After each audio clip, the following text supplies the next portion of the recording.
Hello, everyone. Today I'm going to show you how to upload your buyer broker agreement. It's the same like any other transaction. However, what's important here is that you know this is a time-sensitive document. This is a document between you and a member of the public, and it must be uploaded immediately for broker review so we are all in compliance. All right, I'm going to go ahead and share my screen and let's get this going. Please, all of you, go ahead and log into your workspace. Easy peasy at this point. And the same. You click on transact, right? It's a new transaction. Click on that add sign here to start it. You know your modes. This would be a residential transaction right now. Then it is going to be a sale or sale listing.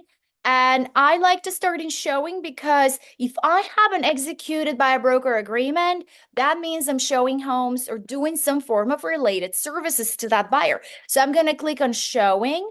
Then I'm going to select the buyer, obviously Arizona. And then in this case, it's your option to either opt into utility concierge, either opt out. I always opt in. The last thing I have time for to deal with is utilities. So I'm going to enroll that person in D-Connect, our so-called utility concierge.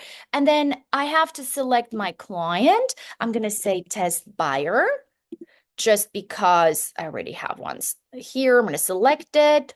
I'm going to add my buyer's name, and then I'm going to click a create new transaction. Everything is the same as any other transaction, but this has to be done right away, you guys. We give you 2 days to submit all executed contracts. That is the buyer broker, the unrepresented seller. That is the listing agreement. That is the listing agreement. That is the purchase contract, any contract that involves a member of the public. And then, of course, we always like to do things in order. You don't have a property right now, leave it alone. That's just fine. When did you start working with this client? Yes, let's say it was yesterday. Boom. And then will another party get a referral fee? Well, no, I'm going to say no. If it's yes, obviously you will answer accordingly. Then you quickly jump on your documents tab and just grab. That's all that's required from you folks at this stage.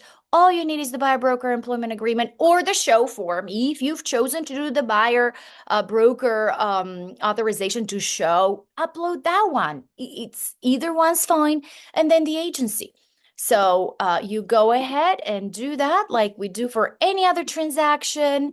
Always, please make sure that buyer broker is dated accordingly. Again, just like a listing agreement. The commencement date, the start date of this agreement must be uh, after the signature. What that means is you cannot put a date from the past and sign today, but you could have this buyer broker agreement commencing on February 1st and signed today. So it's very important. Everything is dated accordingly. If you ever have any questions, please give us a call. We're here to help.